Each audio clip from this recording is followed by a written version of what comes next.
Ok, salut à tous et à toutes, bienvenue pour Manga Galactique épisode numéro 2. Je suis en compagnie de mon ami de toujours, ce bon vieux Darius, comment ça va? Salut tout le monde, ça va super. Ravi de vous retrouver pour ce deuxième épisode du Manga Galactique, euh, dont on va vous parler en détail à partir de maintenant. Ok, alors on va vous faire un rapide sommaire, puis on va discuter un petit peu comme vous avez l'habitude lorsqu'on a fait le premier épisode. Il y aura de nouveau un surcoté, sous-côté, parfaitement coté sur la VF, cette fois ça sera sur la VF, donc on va donner notre avis. On va parler de la VF d'avant, maintenant, ce qu'on en pense. Est-ce qu'on trouve ça sous-côté, sur-côté ou parfaitement côté, comme le titre.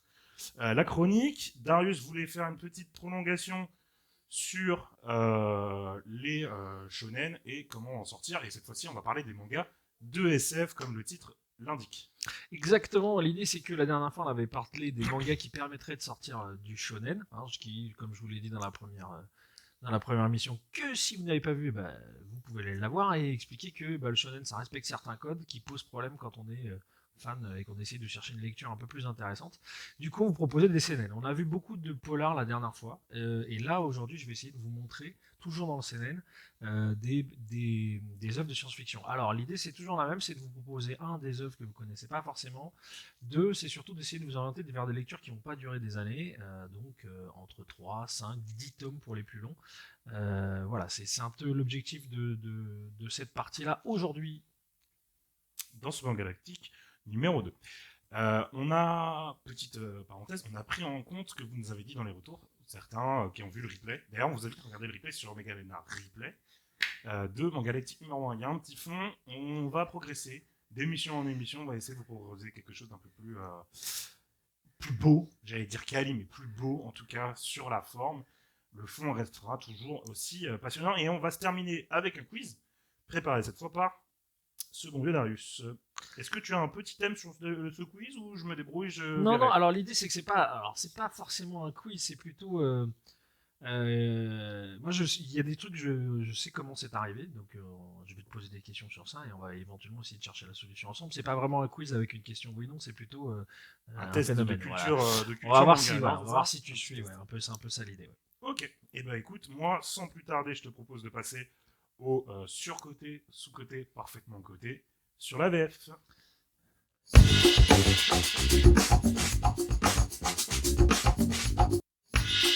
Ok, parfait. Alors, je rappelle pour ceux qui n'étaient pas là la dernière fois, c'était quoi, il y a 2 semaines à peu près. Sur côté, sous côté, voilà, je vous propose, je vais pas le dire à chaque fois parce que c'est quand même très long comme nom de chronique. Je vous propose des sujets et vous me dites si vous trouvez ça surcoté, sous-côté ou parfaitement côté. Et c'est vachement quand même à dire. Je sais pas ce que t'en penses toi, mais moi je trouve ça super. Non, mais alors c'est marrant parce que ça c'est des expressions qui sont très récentes là, surcoté, sous-côté. C'est des trucs que moi que j'entends que très récemment. Quand je dis très récemment, ça fait moins de 5-6 ans que j'entends parler de ça. Mais en gros, c'est l'évaluation de quelque chose. C'est est-ce que. Ah, c'est Est-ce un peu ce que la commu manga. Excuse-moi, je te coupe. Hein. C'est un peu ce que la commu manga dit de nos jours. Est-ce que Naruto c'est surcoté par rapport à One Piece? Est-ce que c'est par rapport à Dragon Ball? Est-ce que Dragon On en a déjà parlé la semaine dernière, enfin il Ouais, y a 2 semaines. Maintenant, ouais, je suis d'accord. Après, ça. comme je te disais, c'est que. Du coup, ça veut dire qu'on intègre ce qu'on pense d'une œuvre. C'est vachement intéressant. Moi, je trouve ça vachement intéressant. C'est-à-dire que euh, la communauté manga, là, elle évolue. Moi, je l'ai connue dès le départ à son apparition en France, à ses tout débuts. On n'avait pas cette idée-là. Il y avait des grandes œuvres, il y avait des grands trucs, mais on n'avait pas intégré ce qu'en pensent les gens qui regardent. C'est ça que je veux dire. Sauf que c'est un truc qui vient, ça pour le coup, c'est un truc qui vient directement du Japon. C'est-à-dire que on intègre dans l'œuvre ce qu'en pensent les gens qui le lisent ou le regardent. Et ça, c'est partie intégrante de ce que fait l'industrie japonaise sur les animés et sur le manga. Et c'est arrivé en France. Donc c'est pour ça qu'il y a cette idée-là, on intègre ce que les gens pensent d'eux. Donc on dit, est-ce que les gens pensent à tort que c'est très bien, sur-côté? Est-ce qu'ils pensent à tort que c'est moins bien, sous-côté? Voilà, donc c'est cette idée-là. Et ça, moi, je trouve ça intéressant. Il y a aussi une part de hype, je trouve. Il y a énormément la part de hype. Savoir est-ce que le manga est populaire. Sur le moment, je pense à Jujutsu Kaisen qui a été très populaire. Non, Black Clover peut-être un peu moins. Il y avait Nanatsu no Taizai, les 7 péchés capitaux, je sais pas si ça en français. On va parler dans un instant de la VF dans le manga, mais J'en ai beaucoup entendu parler. Puis après, donc les gens étaient normalement de la se hyper, oui, Escanor, il est plus fort qu'Itachi, machin, mes couilles. D'ailleurs, les comparaisons de personnages, on va un jour en parler, hein, c'est vraiment une cata. Ne comparez pas des personnages de manga différents, ça ne sert à rien. Je l'ai fait, parce que bon, voilà, j'étais un golemon, mais en vrai, ça ne veut rien dire. Dire qu'un tel est plus fort qu'un tel, parce que Itachi, la Sharingan, il peut tuer tout le monde, non, c'est pas vrai, il pourra pas tuer tout le monde, on le sait tous. Donc, ce que je te propose, c'est de parler un peu de la VF, et de donner ton avis, mon avis, ce qu'on en pense. Et évidemment, la VF, évidemment d'avant, celle de maintenant, comment ça évolue, etc. Dis-moi, on va commencer par toi. Donne-moi ton avis franc là-dessus sur la VF dans les animés. Alors, moi, je vais du coup, comme tu disais, le reclasser par rapport à une période. Dans les années 80, quand le manga est arrivé et que ça commençait à être doublé par des Français, je pense pas qu'on puisse dire sous-côté ou sur-côté, parce que c'était clairement de très très mauvaise qualité. Vraiment, c'est-à-dire que les mecs savaient pas ce qu'ils doublaient, ils comprenaient pas ce qu'il y avait à l'intérieur, ils se cachaient derrière des trucs. Je refais pas la polémique sur le mec qui expliquait qu'il avait vu des croix gammées dans Ken le Survivant. On sait maintenant que c'est non seulement faux, mais qu'en plus le mec s'était trompé. Enfin voilà. Mais en gros, il cherchait des justifications pour essayer d'expliquer un comportement qui était nul, mais qui était expliqué par le fait que ces mecs-là doublaient à l'arrache. Hein. On n'oublie pas que sur certaines séries où il y avait 15 personnages, les mecs étaient 3 à doubler. Non, voilà, on l'a vu dans Okuto no Ken, dans les premiers dans Senseiya. Dragon Ball, enfin voilà. Ah oui, des fois tu retrouvais des voix qui changeaient dans le même épisode quand même. C'était assez cata. Et avec aucune connaissance de l'œuvre, ni même de ce qu'il y avait dedans. Je rappelle que dans Senseiya, donc les Chevaliers du Zodiac, le personnage d'Andromède, qui est en rose, avec des cheveux verts et qui a une version efféminée, il est doublé par une voix féminine, jusqu'à ce que dans l'œuvre, il y a Iki qui arrive, donc son frère, et qui l'appelle « Toi, mon frère ». Et ce qui fait que tout d'un coup, les doubleurs se sont dit, il a dit mon frère, ça doit être un mec du coup. et la VF a donc changé à ce moment-là et pour le faire passer avec une voix de mec. Voilà. Donc il y avait cette idée-là que les mecs savaient pas ce qu'ils faisaient. Il y avait ça, il y avait le fait que on s'en foutait un peu, puis on passait beaucoup de temps à censurer. Mais ça, alors moi je suis pas d'accord avec ça.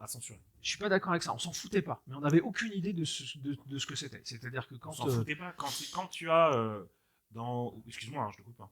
Quand tu as dans Okuto no Ken des mecs qui te disent oh salut, vous trouvez pas que c'est une belle journée, ou oh Okuto no jambon de non, c'est pas, il dit Ken Okuto no jambon de cuisine. Non, il y a l'école des Okuto de cuisine, l'école des Okuto à beurre, voilà. Ça en vrai c'était cata. Mais parce qu'encore une fois, on n'avait pas de comparaison. Tu peux pas être déçu de dire ce truc-là était nul dans la mesure où il n'y avait pas de comparaison. Le truc nous était livré tel quel. Et surtout, moi j'ai été jeune, j'ai regardé ces trucs-là quand j'étais gamin. Il ne nous est jamais venu à l'idée que la version avait pu être changée par les Français. C'est ça pour moi, c'était une traduction. Il y avait un respect des gens qui traduisaient un truc et ils traduisaient le truc et ils sortaient au Japon. Et donc du coup, et c'est d'ailleurs ce qui a fait que cette connotation au Japon du manga en France quand il est arrivé a été très mal connotée parce que les gens ont dit mais c'est quoi ces horreurs, c'est quoi ces merdes avec des mecs qui se parlent n'importe comment, qui disent n'importe quoi, en oubliant que c'était dû essentiellement aux doubleurs. Donc c'est ça l'idée que je veux dire, c'est que avant que les studios de doublage se prennent au sérieux et commencent à suivre l'œuvre sous l'impulsion des gens qui regardent, des fans, de dire les mecs, arrêtez de faire n'importe quoi avec des œuvres qui ont un fond, qui sont intéressantes. Ken le Survivant étant un des meilleurs exemples. Effectivement, c'est vrai que ça, c'était vraiment peut-être l'un des pires. Non, il y en a d'autres. Il faut quand même attendre une bonne vingtaine d'années quand même. Je me rappelle que ça a commencé à bien évoluer à peu près dans les années 2000, fin d'année 2000. Là aussi, c'est à voir. Je vous laisserai regarder la version française de Porco Rosso, qui est donc assez vieille. Mais là, on a pris les choses au sérieux. Le mec qui fait la voix de Porco Rosso, c'est Jean Reno. Il y a d'autres acteurs qui sont pris là dans le truc. Okay. Et la VF, elle est stylée. Mais elle est vraiment stylée. Elle est même presque mieux que la version japonaise. Parce que ce que tu veux dire là, parce qu'on va se prendre des cailloux sur la tête. Mais non, on va pas se prendre des cailloux. C'est juste que pour le coup, elle est respectueuse. Parce que dans Porco Rosso, il y a une version. Il y a cet aspect-là. On est en Europe. On parle de l'Italie, on parle de machin, on est en Europe, et donc du coup il y a ce côté-là. Et donc quand c'est Jean Reno, qui est donc un acteur d'origine italienne qui double Porco Rosso, enfin, tu vois, il y a ce côté-là qui fait que ça donne un peu plus de profondeur, un peu plus de trucs. Alors, encore une fois, c'était pas forcément voulu, mais par contre, il y avait ce respect de l'œuvre, et on voulait faire en sorte que tout transite. Et donc du coup, quand je dis qu'elle est mieux, c'est juste que comme tu la comprends, il y a, c'est fluide, ça passe. Tu comprends, t'as pas à te faire chier à regarder la VO. Les sous-titres et tout. Je sais que pour beaucoup, gens regardent notamment la VF parce que tu comprends. T'as pas besoin, tu peux faire un truc à Oui. côté, tu peux truc, machin.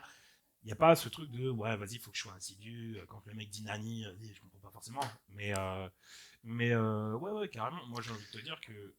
Tu disais un exemple récent de Porco Rosso. Porco Rosso, c'est des années 90, si je me trompe pas. Ah ouais, Clairement ça. ouais, Il y a GTO qui, pour moi, est la meilleure version française qu'on ait pu entendre de vie. Et j'écouterai jamais. Je n'ai pas écouté d'autres versions. Même la version japonaise, je crois que je l'ai même pas écoutée. Tellement la VF m'a marqué, je trouve qu'elle est quasi parfaite, voire parfaite, tu vois. C'est quelque chose qui est ancré, quoi, en nous. Ouais, moi après, encore une fois, moi j'invite les gens à regarder et la VO et la VF, de changer de temps en temps. Il y a des œuvres qui s'y prêtent plus que d'autres. Il y a des œuvres, les œuvres fantastiques, typiquement, où tu as des monstres, des trucs comme ça. C'est quand même intéressant de regarder la VO, parce que les voix, la texture des voix, des monstres, des trucs, elle a un intérêt. Quand tu regardes une œuvre un peu plus comme Porco Rosso, même s'il y a un petit peu de fantastique dans Porco Rosso, tu, on est sur un truc où là, bon, tu peux te passer de la VO, c'est pas, surtout si la VF est bien faite, si ça a l'idée. Donc voilà, après, moi, mais par contre, moi j'invite les gens, et c'est pour ça que l'avènement du DVD, du Blu-ray quand même, est quand même un truc magique, c'est que j'invite les gens à voir les différentes versions. Voilà, parce que en japonais, tu as des fois des trucs hyper intéressants. Il y a des VF qui sont très bien faites et qui méritent d'être entendues. Donc voilà. Mais encore une fois, je pense pas que ça soit une question d'être sous-côté, sur-côté. Je pense que c'est une question de qu'est-ce que les gens mettent comme cœur, les doubleurs notamment, comment ils prennent la chose au sérieux. C'est ça le nœud du problème, je pense. Et il se trouve que, justement, à cause de plus en plus de gens qui regardent des animés et des trucs comme ça, et ben, on a de plus en plus de doubleurs et de gens qui font les choses sérieusement et voire même que ce soit des acteurs. Ouais, Parce bien que sûr. ça aussi, c'est un On intérêt. a vu ça aussi, ce changement. C'est-à-dire qu'on prend des acteurs, des vrais doubleurs qui ont fait des films, des machins. On prend plus ça à la légère, comme tu l'as dit, par-dessus la jambe. Et c'est ce qui faisait que je pense que les gens trouvaient ça désagréable. Maintenant, on a. Et puis, il y a aussi ce truc de. Les doubleurs, ils aiment ça. Maintenant. Ils en parlent avec plaisir, ils disent voilà, je m'éclate à faire tel personnage, machin. C'est pas. J'avais un peu l'impression, moi, hein, après c'est mon impression, je sais pas si c'est réel, mais que dans. Voilà, que on faisait ça un peu pour la thune avant l'époque, quoi. C'était un dessin animé, c'était pour enfants, on s'en bat les couilles de ce qu'on raconte. Et puis Eh, basta, quoi. Enfin, là encore, ça voilà. dépend.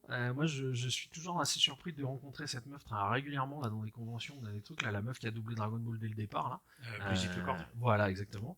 Euh, Elle, tu sens qu'elle a cette passion-là. Alors, est-ce qu'elle est née au moment où elle a commencé à faire Dragon Ball? Est-ce que c'est arrivé plus vite après? Mais en tout cas, tu sens que cette meuf-là, cette passion-là, de faire ce truc-là, euh, elle est très indulgente, donc elle passe très vite sur les erreurs qui ont été faites au début.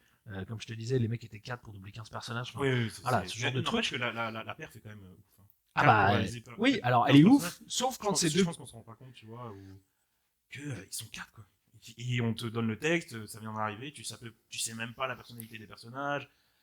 Il faut que tu sortes un truc énorme. Même lors des combats, il faut que tu sois à fond parce que alors que t'as pas vu le truc avant quoi. C'est quelque chose quand même le doublage. Ouais, mais encore une fois, et ça vient du fait que, parce que toutes ces données-là, tu parlais du fait de savoir quel est ce personnage, d'où il vient, etc. Ces données-là, ils peuvent les avoir dès le départ. Et que ça soit dès les années 80 ou en 2020, tu peux avoir ces données-là si tu t'adresses à l'éditeur japonais, que tu lui dis, voilà, nous on va faire un doublage sérieux, est-ce que vous pouvez nous donner les infos qui vont avec? Bah ça, voilà, ça c'est un truc assez récent. Il y a quand même des gens qui l'ont fait dès le début. On reprend l'exemple de Porco Rosso, mais voilà, il y a des choses qui ont été... Et évidemment, il y a des massacres qui ont été commis en règle. On parlait de Ken le Survivant, mais on pourrait parler de City Hunter, on pourrait parler de plein de trucs comme ça. Voilà, donc il faut garder ça en tête. Moi, je pense pas, encore une fois, qu'on est... C'est très compliqué de dire sur côté, sous côté. On a cette chance maintenant d'avoir... Alors, je serais très curieux, par exemple, de voir dans les autres pays européens comment ça se passe. Hein. Ouais, Est-ce qu'en Allemagne, est-ce qu'ils ont cette chance-là d'avoir des doubleurs qui font l'effort? personnellement, pour avoir écouté, il y a sur TikTok une chaîne, excuse-moi, hein, je coupe. Vas-y, vas-y. Mais sur TikTok, il y a une chaîne qui te diffuse comment sont les voix, les doublages et machin dans d'autres langues. Ça fait bizarre quand même. Je vais pas te mentir. Moi, pour avoir écouté de temps en temps des versions anglaises, parce que voilà, j'ai envie de regarder un truc sur YouTube, j'ai envie de regarder un truc, machin, ça tombe sur la dub. Je suis pas un fan. Je suis pas du tout un fan. J'ai l'impression vraiment que c'est forcé. Le trait. Tu sais, un peu le. Par exemple, moi, je suis un grand fan de Idio. La voix de Kaiba, elle est, je trouve, tellement forcée. Et on force le trait de ce personnage qui est un mégalomane, qui s'adore complètement. Il a littéralement un avion à l'effigie de son monstre préféré. Euh, c'est quelque chose. Hein. Ouais, quand Il est même. riche, il est machin, il est tout ce que tu veux, mais je trouve que là où dans la VF, tu sens que le mec est arrogant, que le mec est sûr de lui, que voilà, tu vois, alors que dans la VO, dans la version américaine, c'est juste un mec qui est tout le temps fâché, qui est tout le temps. Je sais pas si tu vois je sais pas si tu vois ce que je veux dire. Moi, je pense. Alors, je serais un peu prétentieux de dire que je comprends ce qui se passe, mais ça serait assez symptomatique de ce qui se passe dans les milieux anglo-saxons, où encore, chez eux, de manière très forte, le dessin animé, c'est quelque chose pour les enfants. Et donc, quand tu fais quelque chose pour les enfants, tu vas surjouer, un peu exagérer le trait, un peu faire genre au niveau de la voix, au niveau des expressions, tu vas faire ça. Et ça, nous en France, par exemple, il y a beaucoup d'éditeurs français qui ont commencé, enfin qui savent maintenant que le dessin animé c'est pas forcément que pour les gamins, qu'il y a des grands qui regardent One Piece, qui regardent ce genre de trucs, et que du coup ça a changé. Là, il y a la série Pluto qui vient de sortir sur Netflix. Typiquement, c'est pas un truc pour les mômes, ça. Hein. Plutôt Richie Superman. Non, plutôt l'adaptation du manga dont je t'ai parlé la dernière fois. T'étais pas là au premier épisode des mangas galactiques. Ah, Mais si, j'étais là, évidemment, j'ai suivi. Mais non, mais petite le mec. blague. D'ailleurs, moi, je veux faire une émission comics au passage. Voilà, c'était ma pub. Vas-y, continue. Je suis chaud, on en reparlera après, mais je suis chaud. Alors, du coup, qu'est-ce qu'on fait? On part comics, on est des dingues. C'est Euh, exactement ça. Comment ça se passe? On passe à la suite? Ouais, allez. si on peut mettre un petit point final. Parce que la Vas-y. dernière fois, on n'avait pas tellement terminé, je trouvais. Ouais, bah écoute, moi je te laisserai faire ton point Moi, final. je dirais sous-côté, la VF. Pour la VF, je dirais très sous-côté. Je trouve qu'on a énormément progressé, que c'est devenu. Merde, ce serait mieux si je me mets sur moi. Hop. Je trouve que, ouais, on fait pour moi les meilleures versions doublées d'Europe. Du monde, peut-être. Je ne sais pas, je ne suis pas le monde. Et toi, du coup? Moi je dirais très, très surcoté les premières, puisque du coup on leur avait attribué beaucoup d'intérêt alors que c'était super mal fait. Et je trouve du coup parfaitement coté les dernières, c'est-à-dire que les gens qui regardent le manga mettent de la pression pour dire il faut que vous fassiez les choses bien. Donc du coup les doubleurs se mettent au niveau et font les choses bien. Donc je dirais parfaitement coté pour moi. Ça marche. Écoute, on va passer à ta rubrique. Comment sortir du shonen, donc partie 2, cette fois-ci orientée sur le SF.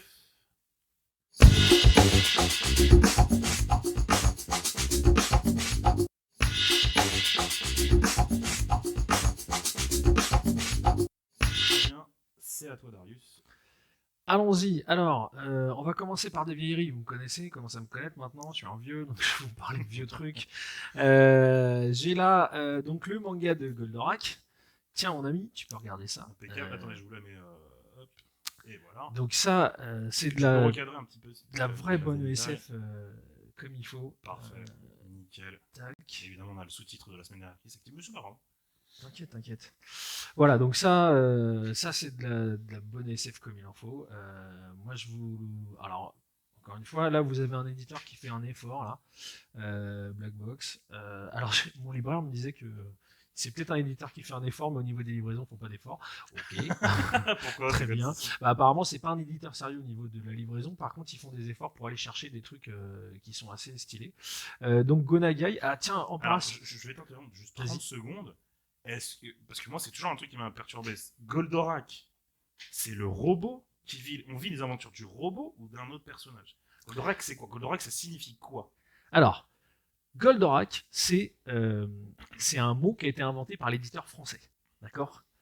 Ça n'a rien à voir avec la version japonaise. On parlait de la VF tout à l'heure. Goldorak, c'est un mot. Au Japon, tu leur dis Goldorak, ils savent pas ce que c'est. Ils comprennent pas, ils te disent pourquoi tu fais ça? Nani?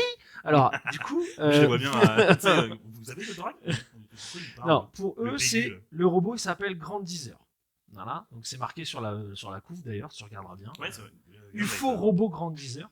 Et donc c'est un dessin animé de mecha qui s'inscrit dans une lignée de robots. Donc il y a eu Mazinger Z, UFO Robot Grandizer, enfin il y en a eu plein. Et c'est le nom du robot ça par contre, en version japonaise. Après, je suis pas très calé sur comment ils ont traduit les noms, mais je parle, par exemple, la On VF. aurait pu en parler dans la VF. Voilà, Traduction des noms. la C'est des VF, fois par une exemple, là, catastrophe. donc Actarus, c'est que des noms d'étoiles. Le professeur Potion, Actarus, Vénusia, ceux qui font les mecs, ils ont mis que des noms d'étoiles. Donc, Sympa. Oui, mais en même temps, le t'es dans vieux il thème. s'appelle Rigel. Enfin, alors, est-ce que Moi, j'ai c'est envie de te du. dire, t'es un peu dans le thème. Tu vois. Oui, mais c'est Là, ça. t'as vu ces étoiles, robots, machin, ça va. Ce Ça que colle. je sais pas, et d'ailleurs s'il y en a qui veulent réagir dans les commentaires, c'est si c'est raccord avec la version originale. C'est-à-dire que est-ce que déjà la version originale il leur donnait des noms d'étoiles et donc du coup c'était raccord. Voilà, ça je le sais pas. Mais pour le coup, voilà. Je fais juste une petite parenthèse parce que je dis que je parlais de SF. Il faut que vous voyez ce truc-là. Alors ça, parce que c'est le même auteur en fait. Euh, c'est Gonagai. Tiens, je te montre ça parce que ça c'est Allez. Parce que ça j'aime c'est beaucoup magique. en tout cas, j'aime beaucoup le style Euh, très années 80, tu vois. Ah bah, là tu De peux lire Goldorak, là. j'ai beaucoup aimé. Et alors Guerilla Eye, donc là pareil, Il y a une certaine nostalgie. alors là, tu Je sais pas vois, pourquoi. non seulement Guerilla Eye, tu vas retrouver cette nostalgie, ce graphisme là qui est typique de. Premier truc que je remarque, c'est que c'est en couleur, quoi. Alors, pas toutes les pages, hein, une partie des pages. Et par contre, ce truc-là, c'est une tuerie au niveau de l'histoire. Donc, c'est les étudiants qui se rebellent contre les professeurs. Mais quand je te dis qu'ils se rebellent, c'est la guerre. Les mecs se font tuer, les profs ils embauchent des monstres pour séquestrer les meufs, les enfermer, leur servir d'appât pour qu'ils fassent venir les jeunes, etc. Et ça se bat à coups de flingue, ça se bat à coups de piège, d'explosion, c'est un truc. Tu te dis que le gars, Gonagai, notre ami qui a fait Goldorak, il a un problème avec l'éducation. Je l'ai mis, hein, Oui, j'en ai une deuxième. tu sens bien qu'il y a un problème avec l'éducation. Donc c'était très surprenant de lire ce truc-là, parce que Gonagai, c'est quand même un mec, quand tu lis Goldorak, tu dis ouais, c'est mignon, en vrai, des histoires de guerre, machin, ok. Je vais me tomber sur une page. Ah ouais, non mais. Il y a des trucs ultra violents, c'est du hardcore de chez hardcore. Et bon, voilà. Donc, du coup, juste ça petit. passe en vrai. Ah non, c'est un truc de dingue. Même moi, je me suis dit à un moment, tu vas loin, mec. Au niveau de l'histoire, c'est des trucs. Mais si jamais vous avez l'occasion de jeter un œil là-dessus, voilà, c'est assez intéressant. On passe à autre chose. On reste dans les vieilleries pour l'instant. Le type qui a fait Albator, d'accord. Je me rappelle. Pareil, Albator, c'est un titre français. Leiji Matsumoto. Alors oui, c'est aussi un titre français parce que il me semble que son nom en japonais c'est Captain Harlock. Mais là, on va parler de Cosmoship Yamato. Alors là, pareil, tu vas retrouver le dessin de Leiji Matsumoto que moi je trouve très sympa, vraiment. Mais ça, c'est Cosmoship Yamato, c'est une espèce de, c'est pas un spin-off parce que c'était avant. Et là aussi, il y a 3-4 tomes. J'ai l'impression que tu me parles de Ulysse 31, je sais pas pourquoi. Non, ça n'a rien à voir. Et c'est vraiment. Non, parce qu'il y a déjà les Sylvides, il y a déjà tout ça. Ulysse 31, c'est français. C'est une collaboration franco-japonaise, Ulysse 31. Attention à ça. Ouais, mon gars. Et donc, je sais pas, voilà. Donc là, on a typiquement le dessin de Leiji Matsumoto qui est juste magnifique. Enfin, moi, je le trouve magnifique. Voilà, il a pas son pareil pour dessiner les vaisseaux, il fait des trucs, là tu vois. Là, vraiment, je le redis, mais le style années 80, 90, c'est vraiment très reconnaissable. Ah bah écoute, on va voir ça. Vraiment reconnaissable. On va voir si t'as raison, parce que pour le prochain, je t'ai amené un petit truc, moi c'est pas un de mes préférés, mais pas loin quand même. Ah, Cobra. Ouais, Cobra. Alors attention, tu fais attention, qu'est-ce que tu fais toi Cobra, pourquoi il y a un reflet là? C'est moche ça. Ah, voilà, faut le faire comme ça. Je vais pas rester comme ça toute la soirée ici. Cobra. Donc Cobra. Allez. Ça doit être la tiens, je te donne à regarder celui-là là. Alors non seulement, alors parce que moi je vais t'envoler. Vous le savez sûrement. Malheureusement, l'auteur Beuichi Terazawa est mort il y a pas longtemps. Donc ça c'est un vrai drame. Oui. Et lui pour le coup graphiquement il a une palette qui se reconnaît assez facilement. Bon, je vous passe toutes les anecdotes comme quoi il se serait inspiré de Belmondo pour faire le personnage de Cobra. Ce qui est vrai, ça. C'est vrai. Bah, il l'a reconnu lui après. Et puis en vrai quand tu relis Cobra tu te dis ouais. C'est une anecdote un peu folle quand même, on va pas se mentir. Le pif éclaté, le côté cascade machin. Si ça a du sens hein, mais on s'en fout. Hein. Non, ce qui est exceptionnel dans cette œuvre c'est l'univers science-fiction. Avec des personnages, alors il y a des meufs à moitié dénudées très régulièrement, ça c'est la marque du mec, mais les vaisseaux, le monde, l'univers, les pirates, tout ça franchement, ça c'est stylé. Du coup, il y a eu une déclinaison en couleur faite par notre ami Terazawa là, donc je vous montre ça aussi. Ça vaut le coup aussi, hein. Franchement, de la bonne ESF, mais alors ça pour le coup, tiens, tu vas pouvoir regarder ça. Mais Complète- je me suis toujours demandé pourquoi nous on avait les versions noir et blanc. Ah non, mais parce qu'au Japon, le manga, c'est en noir et blanc, mec, tout le temps. Non, mais moi je pensais que c'était en couleur justement, au contraire. Non, non, non, non, non. La couleur, c'est une exception. C'est pour... Alors, on va en parler de la couleur là tout à l'heure parce que je t'ai amené deux trois trucs en couleur, mais c'est une exception. C'est-à-dire que là, le truc que je te donne, là, que je t'ai donné là, ça c'est parce que Beuchi Terazawa, il a eu du succès, il a fait des trucs de ouf, donc son éditeur lui a dit, ok, go pour la couleur. Je te fais de la couleur, tu vas voir, tu vas kiffer. Mais c'est une exception. Et en plus, je crois que cette version-là de Cobra, il a utilisé beaucoup l'ordinateur pour faire des créations. Donc Ça se sent. Hein. c'est tout en couleur. Mais le manga, au Japon, c'est 95% de la production, c'est du noir et blanc. De temps en temps, tu vas retrouver 2-3 cases en couleur, ou les 4-5 premières pages en couleur. Ça, c'est pour dire, ouais, c'est bon, tu marches, etc. Mais c'est tout le temps du noir et blanc. Et il n'y a qu'une seule raison, c'est une raison économique. Ça coûte cher en Europe. Ah mais voilà, c'est clair, on va pas se mentir, on va arrêter là-dessus. Ils ont un format. Je crois que c'est Tezuka dans l'un de ses mangas, il me semble que tu me corrigeras si c'est faux, qui dessine une planche d'un personnage qui est en train de dessiner, qui part à la guerre et qui rencontre un soldat noir qui lui demande de dessiner une femme noire justement et qui dit que mon Dieu, c'est une galère de faire les ancrages et tout parce que voilà quoi. Ouais, c'est possible. Est-ce que c'est alors là, la mémoire est mauvaise. Hein, alors là, je pourrais pas te dire, c'est possible. En vrai, il y avait aussi l'idée que il y a aussi une composante qu'il faut comprendre, qu'il y a une composante de temps. C'est-à-dire que les mangaka, il faut qu'ils dessinent très très vite. C'est pour ça aussi que quand j'ai des oufs là qui viennent me dire ah ouais, mais les mangas, est-ce que je compare les mangas avec les comics? Ah ouais, mais vous pouvez pas comparer. Non, on peut pas comparer. Le mec qui fait un comics, il met 1 mois, 2 mois à le faire. Les mecs qui font des mangas, ils mettent 2 semaines. Tu compares pas, les trucs sont pas comparables. Les mangaka dessinent à 200 à l'heure. Ils ont d'ailleurs des studios pour ça, donc ils se mettent à plusieurs pour dessiner. Donc voilà, comprenez bien, comparez ce qui est comparable, arrêtez de comparer les incomparables. Et ben en parlant de couleurs, tu pouvais pas faire mieux parce que du coup là je t'ai amené un truc. Alors ça c'est en 2 tomes, ça s'appelle Comet Girl. C'est de la SF assez sympa, moi je trouve. Le truc se tient en 2 tomes. C'est assez rigolo. Il y a un peu de tout. Et puis c'est tout en couleur. Et c'est de la couleur un peu spéciale. Elle a fait du pastel. Et en gros l'autrice, parce que c'est une autrice, explique que c'est un choix qu'elle a fait. Elle est donc allée voir plusieurs éditeurs au Japon pour faire de la couleur. Et c'est son choix. Elle explique qu'elle a galéré, puisqu'elle explique aussi que du coup, le manga au Japon étant essentiellement noir et blanc, bah forcément, quand tu dis je vais faire de la couleur, tu fais chier tout le monde. Et du coup, du coup, comme il y a des éditeurs français, donc là en l'occurrence Lesterman qui a fait l'effort de traduire ça. Moi, je trouve que ça vaut le coup. C'est en 2 tomes, ça se tient bien. J'aime bien comment ça rend. Alors, l'histoire, elle est pas, elle pète pas 4 pattes à un canard, mais c'est pas mal. L'univers est pas mal du tout, par contre, je trouve. Et on va suivre les aventures d'un mec qui tombe amoureux d'une meuf, une fille qui, elle, donc la fameuse Comet Girl, a un pouvoir monstrueux, mais vraiment monstrueux. Elle se transforme en comète. Alors, ça va plus loin que ça.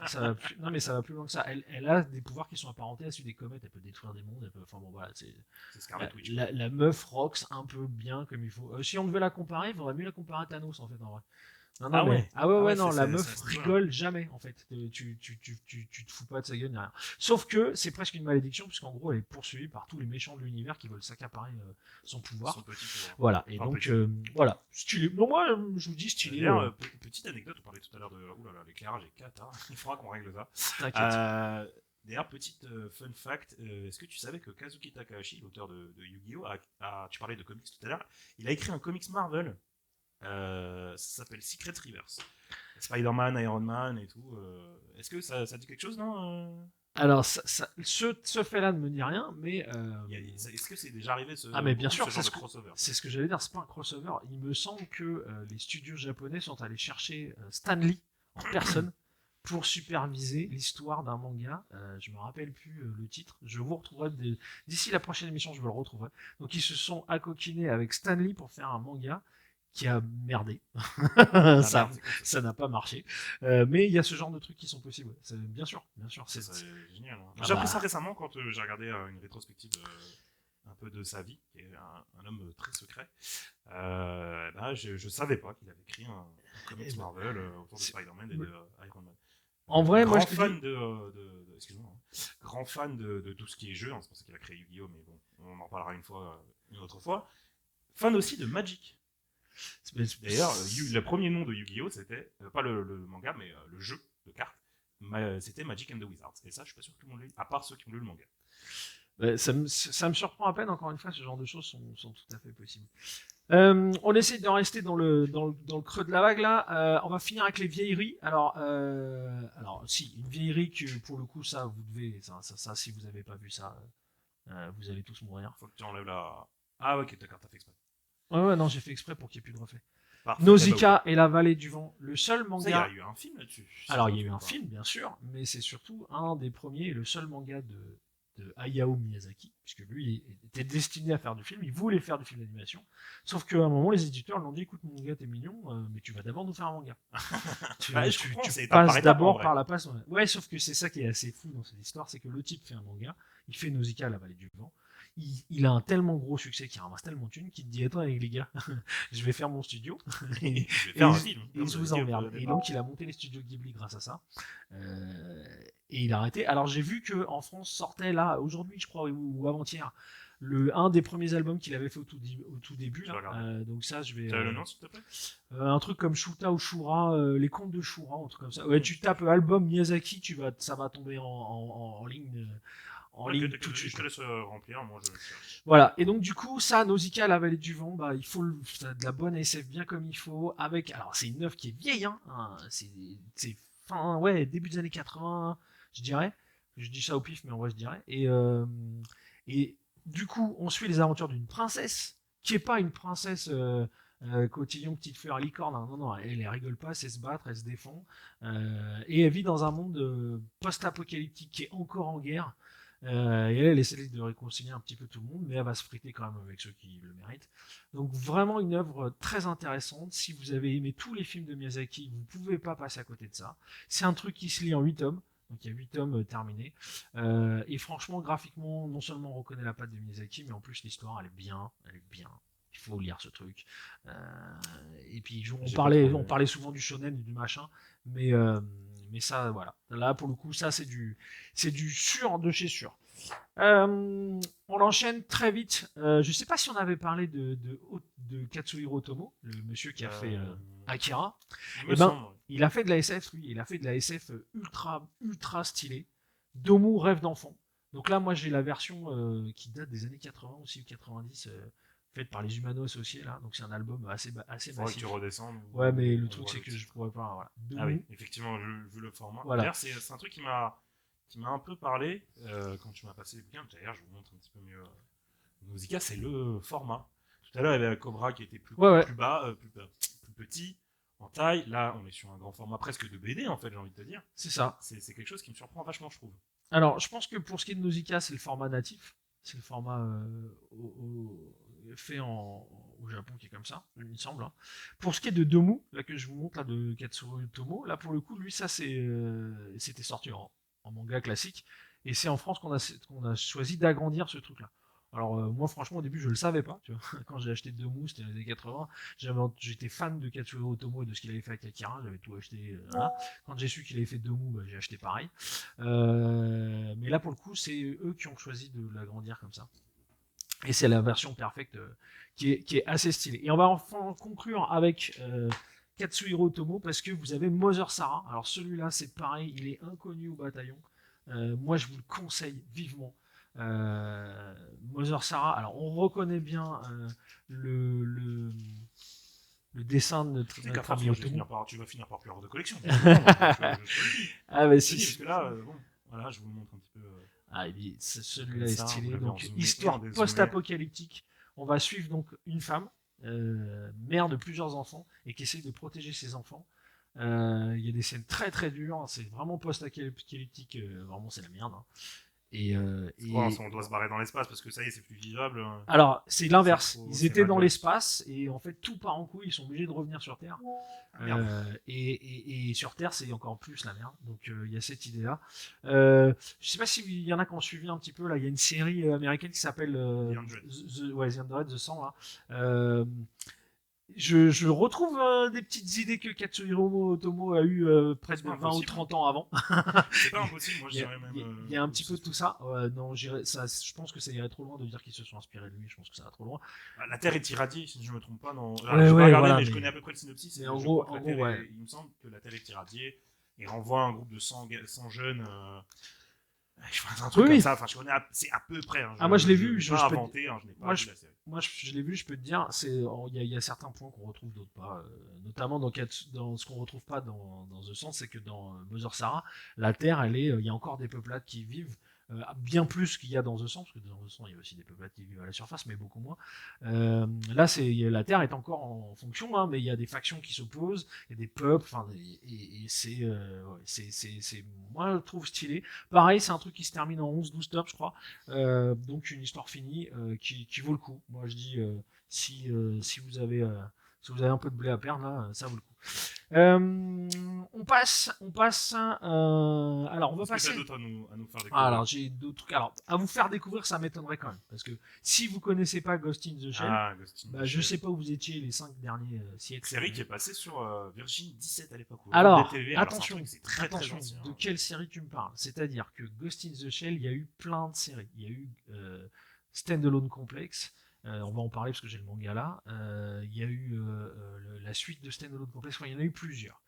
Je crois, il y a eu Ghost in the Shell, il y a eu le film, qui est Qui est aussi monstrueux, passé à la télévision. qui est monstrueux et qui mérite très bien d'être vu, mais c'est pas une série, c'est un film. Le manga, lui, de Masamune Shirow, il est très très bien parce que si vous avez aimé, tiens, je te laisse regarder, si vous Ah, bien avez sûr. aimé le film Ghost in the Shell, bah, dites-vous que le film il est bien, mais il laisse pas le temps de développer les intrigues qu'il y a dans Ghost in the Shell. Et dans Ghost in the Shell, il y a des intrigues autour de l'interface entre l'homme et la machine qui sont mais incroyables. Ce manga-là, pour ça, il est. Je sais pas si tu as vu, mais graphiquement, c'est quand même un style très particulier.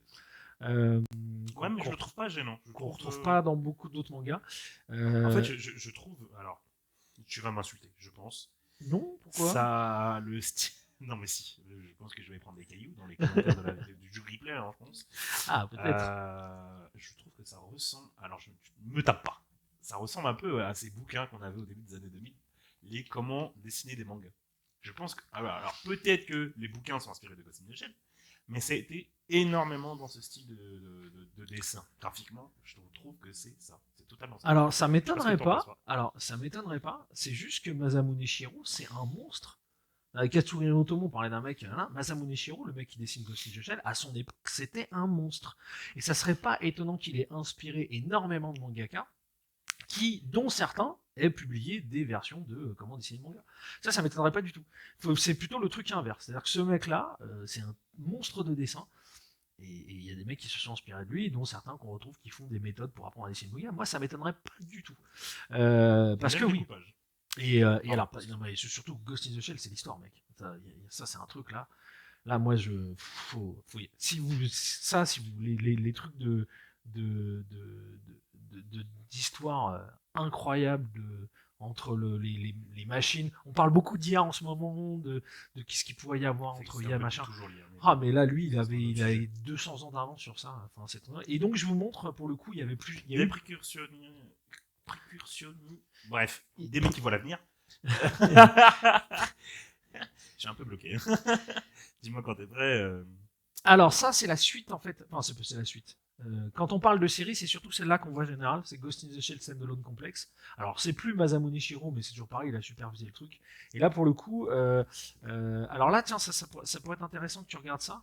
Laisse-moi finir de feuilleter le premier, mais j'aime beaucoup en tout cas. Parce que pour le coup, tu vois, Standalone Complex, je vous montre là, attends, je sais pas si vous voyez, là, graphiquement, c'est pas du tout le même genre. Et ça, je te laisse regarder. Parce que c'est pas le même. C'est pas le même dessinateur. Non, mais tu vas montrer toi, sinon je peux le montrer là. Pour le coup, c'est beaucoup plus récent comme dessin. parce que c'est un dessinateur qui est différent, plus récent. Et franchement, il y a toujours cette idée de faire des histoires incroyables Ah autour oui, de. oui, c'est clairement plus récent. Voilà, mais il y a Ça se toujours voit. cette idée toujours incroyable de faire des histoires incroyables autour des IA, des robots, de la vie, etc. Ça, moi, je trouve ça vachement intéressant. Euh, et je vous C'est dis, quelle année que je regarde? oh là là, C'est une question piège, hein, une question je vais, piège. non, Ne réponds pas, tu ne sais, réponds pas. tu sais quoi, je vais lire le truc. Tiens, je veux bien que tu changes de plan parce que Oui, bien sûr. là, je vais te dire ça tout de suite. Hein. Je trouve que ça va aller très très vite, c'est marqué sur le bouquin. C'est 2013, je crois. Dépôt légal 2013. Bah, c'est ça, Ah non, 2010, excuse-moi. 2010, donc tu vois. Ça se voit. C'est plus récent que. Parce que Ghost in the Shell, par contre, ça doit être 90, 80, ouais, 90 2000 facile. C'est pas Voilà. mal du tout. Allez, on va finir ci avec une dernière vieillerie. Ça, c'est une vieillerie de chez vieillerie. Ça, c'est Neon Genesis Evangelion. Ah, Mais ça, je vous en parle parce qu'en fait, ils ont réédité en version perfect les 7 tomes. Là, c'est pareil, c'est fini en 7 tomes. très populaire. Ça, c'est un vieux truc, mais qui avait eu une hype de ouf. Toi qui aimes bien parler de hype, là, ça avait Bah, ça sera, je pense que ça sera un des sujets futurs de mon galactique. La hype, quoi. Mec, Après, si tu te rends pas compte à quel point un manga peut devenir extrêmement populaire parce que juste on entend parler. ça, je suis d'accord. Maintenant, Je pense à- là, pour ça, Mais qui ne veulent pas forcément le coup. Je pense à Demon Slayer. Alors, je vais me faire des ennemis, je pense, mais j'ai regardé 4 épisodes, j'en pouvais déjà plus, j'ai arrêté, ça m'a saoulé. Moi, voir Alors- un mec qui raconte ce qui est en train de se passer ou ce que je viens de voir il y a 2 minutes, ça me pète les noisettes. Donc, alors ça, pour le coup, il y avait cette idée-là qu'effectivement, alors déjà, c'était très nouveau pour nous, le public européen, des mechas géants, des trucs, et puis qui avaient franchi un cap par rapport à Goldorak, parce qu'on est là, les héros sont des jeunes. On est, alors d'ailleurs, je sais pas comment ils le catégorisent. Est-ce qu'ils te disent que c'est non, ils disent seinen, hein, ouais. Attends, seinen ou shonen? Ouais, c'est shonen, tu vois, c'est catégorisé comme shonen. En vrai, moi, je trouve que c'est pas parce que c'est une histoire de jeunes, parce qu'il n'y a pas des vraiment un gonzesses. parcours initiatique. Donc, il y a un Non, triangle non, il y a amoureux ou pas? ah ouais, je sais pas s'il y a un triangle, il y a une pense histoire qu'il y a- d'amour Il y a avec les la mêmes meuf. codes, hein, on en parlait la Oui, dernière oui. fois de Par la contre, précédente par émission, contre, mais il y c'est a des terminé codes. en 7 tomes et l'histoire elle se tient bien. Enfin voilà, et on est sur des propos un peu plus. Alors si, il y a toujours en arrière-plan la vie du jeune qui peut trouver sa place, notamment face à son père, qui est une sommité. Mais pour moi, on est sur. Alors c'est très très vieux. Hein. Je sais pas si on a. Je vais te trouver une date là. Mais tu vas voir C'est quoi. pour moi, vu ce que je viens de voir là, je viens de voir une scène où je- c'est une nana. Alors j'ai pas lu Evangelion, je connais que de nom, mais j'ai une scène où il y a un peu de nu, ouais. Ah oui, Il y ça, a un mais peu ça, moyen ouais, pour le ça shonen. Dans le toujours. shonen, il n'y a pas trop de nu. Hein. Ça Et toujours. quand je dis Mais nu, c'est nu détaillé. Hein. C'est quand même dans le shonen, c'est assez. ah, je viens de voir que il y a un mec qui a participé à la lecture que je connais, là, Anthony Pressman, c'est un mec que j'ai Je croisé. te Au laisse tout début. chercher. Moi, je juste, Ben, je crois que c'est les années 90. Hein, Est-ce que tu Evangelion, aurais mais vu à tout hasard Gurren Lagann? ça ne me Ah, dit mais rien ça du parle tout. de mecha aussi. Ça ne me dit rien du tout. Gurren Lagann, je vais pas rien, je vais pas te mentir. Ça fait Les partie mecs, de. les mecs parlent de trucs dont ils ont juste Non, entendu. mais c'est parce que t'as parlé de mecha. Je sais que ça parle de mecha, Gurren Lagann. Et une nana qui a un mecha et tout ça. Mais c'est pas un isekai, déjà, au passage. Merde, j'ai oublié ce que je. Tu m'as parlé, j'ai complètement oublié. J'ai tout à oublié. Ouais, bah, Gurren Lagann, je pense que ça pourrait te plaire. C'est une histoire de robot avec des. Allez, nanas et tout. je crois que je l'aurais mis dans ma pile des trucs à lire. Oula, la fameuse pile. Est-ce qu'on peut appeler ça comme dans le jeu de société la pile de la honte? T'achètes, mais tu lis pas. Ah non, j'ai pas honte. Ah non, Je j'ai sais pas pas honte. pourquoi c'est un truc. J'ai pas le temps. Et Ah, puis je le lis. l'héroïne d'Evangelion, Et ressemble à puis- celle de Gurren Lagann. Et puis je le lirai, moi. Je sais que je le lirai, donc j'ai pas honte et je le lirai, donc Parce que, t'inquiète. moi, j'ai une Alors, pile on passe de à des jeux de trucs société, mon un pote. peu plus récents. On commence par quoi? Allez, je vais vous parler d'un auteur que moi que j'aime bien, Ça rigole. Hiroya Oku. Donc le mec a commencé par ça, Gantz. Je sais pas si vous en avez entendu Ah, parler Gantz, de ça, Gantz, c'est très connu quand même. mais ça, Pas moi, nos viewers pour des viandaires. Écoute, j'en sais C'est rien, pour toi. moi, voilà. Oh, tiens, voilà. Tac, tiens, je te montre. Bon, ça, moi, je trouve ça intéressant. Voilà. Alors, par contre, là, il y a 38 tomes. Hein, donc, Et j'ai retrouvé ce que je voulais dire Voilà. tout à l'heure. Je te laisse continuer. mais j'ai retrouvé ce que je tu vas pas kiffer, il y a 38 tomes. En vrai. voulais dire. Non, 38, ça va. Ouais, ça fait trop déjà. Hein. En vrai. Détective Conan, ils en sont à plus de Après, 110, hein. non mais encore une fois sans comparaison, c'est-à-dire que t'as des mangas qui se terminent en 2 tomes. Voilà, on va arrêter avec ça. Par contre, sur les 38 tomes, moi j'ai pas l'impression que L'histoire s'étire de trop. On sent que le mec sait où il va, mais bon, voilà. Et puis surtout une SF un peu C'est particulière. du gore là. Hein. Ah oui, il y a des fights bien sévères, il y a des meufs avec des seins énormes, enfin on est bien sur des trucs, là pour le coup on est Bien sur classique. l'adulte, hein, ouais. Mais surtout moi ce que j'ai trouvé très intéressant cette histoire là de... Parce qu'en gros au tout début les deux héros centraux de l'histoire meurent. Voilà, ils se retrouvent dans une chambre Super, fermée. merci le spoil. Hein. Ah bah c'est le tout début. Ah, d'accord. C'est genre les 4-5 premières pages, on suit les deux mecs et ils meurent. Tu te dis, mais comment tu commences un bouquin par la mort des héros? Enfin, qu'est-ce qui t'arrive? Et en fait, non, ils sont pas morts. Ils sont manifestement pris en otage par une espèce de truc qui s'appelle Gantz, une boule noire. J'arrive pas trop à savoir ce que c'est, et qui va les forcer à se battre contre des extraterrestres plus dingues les uns que les autres. Et au fur et à mesure, ils vont se rendre compte qu'ils gagnent des points et qu'ils peuvent éventuellement s'échapper du truc. Ou bien, alors c'est ça qui est assez intéressant, c'est que les gars ont le choix quand ils arrivent à vaincre des extraterrestres, ils gagnent des points. Ces points leur permettent soit de s'en aller, de retrouver leur liberté, soit de gagner des armes en plus. Et donc d'être plus performant pour récolter des points, etc. C'est assez stylé, moi j'ai trouvé. Alors il y a eu beaucoup de hype autour de ça, et donc du coup il y a eu beaucoup de spin-off.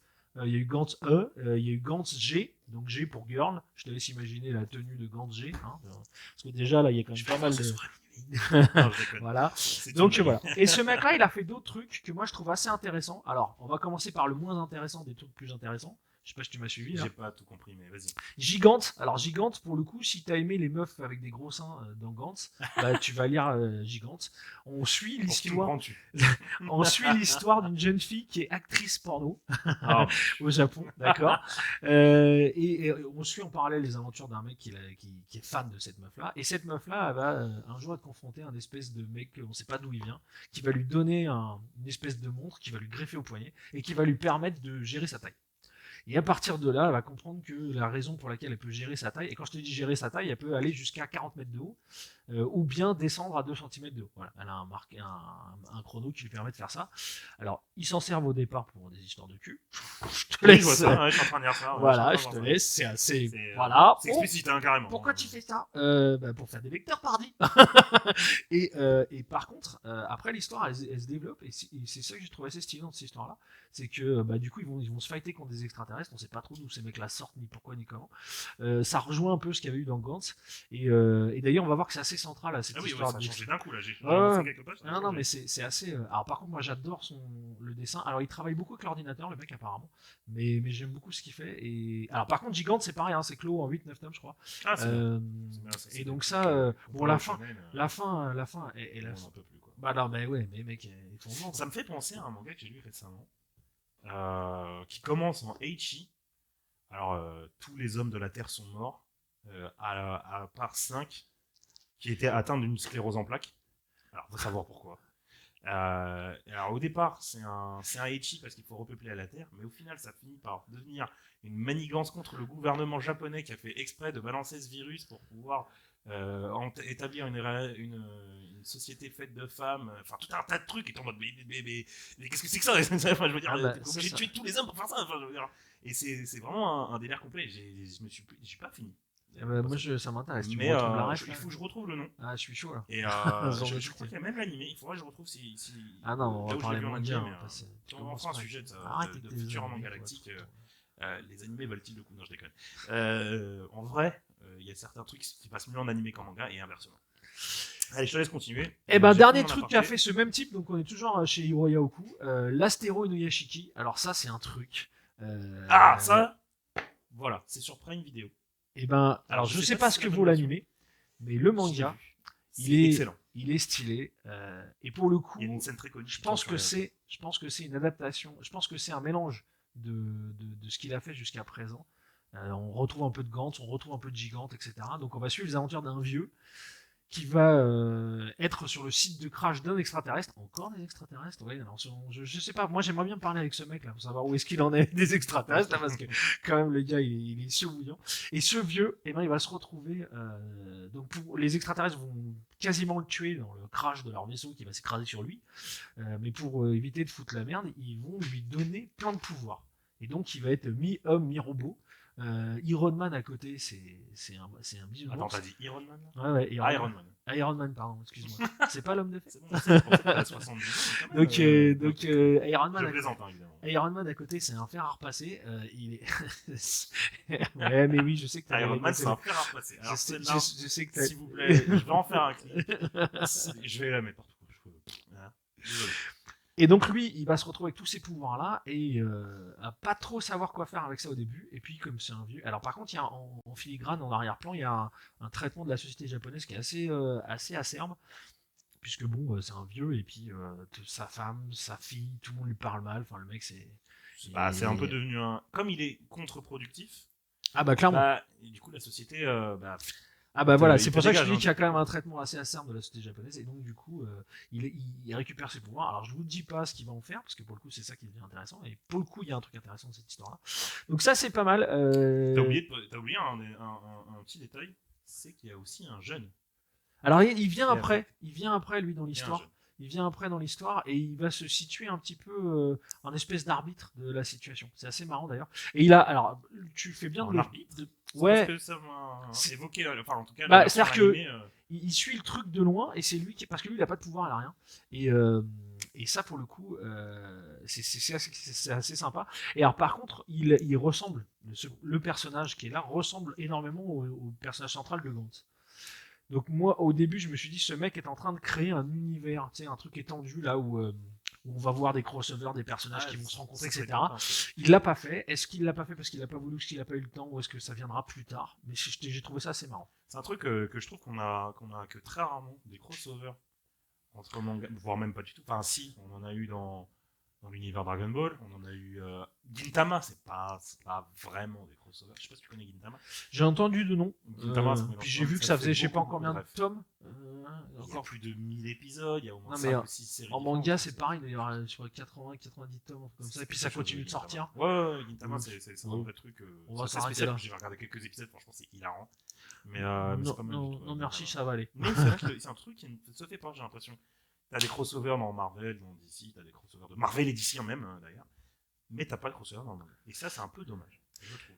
On en est à combien du temps là? Dis-moi, ça fait combien de temps On est qu'on parle? à presque 1 heure d'émission. Alors, enfin, je vais couper court un petit peu encore parce que sinon je pourrais vous parler pendant des heures. Je vais essayer de faire des trucs. Un peu plus coincé. Ouais, mais un peu pour le coup pas très connu. Il y a ce truc-là qui vient de sortir, moi, que j'ai trouvé assez sympa. Ça s'appelle The Box. Une espèce de manga d'énigmes. Les gens se retrouvent enfermés dans une boîte qui est une maison, hein, mais ils savent pas où ça mène, etc. Il y a plein d'intrigues, c'est assez stylé. Le mec fait des trucs assez rigolos. C'est que je vais essayer de vous en trouver une. Il y a des espèces de jeux défis. Voilà, par exemple, là, il fait un dessin avec un labyrinthe.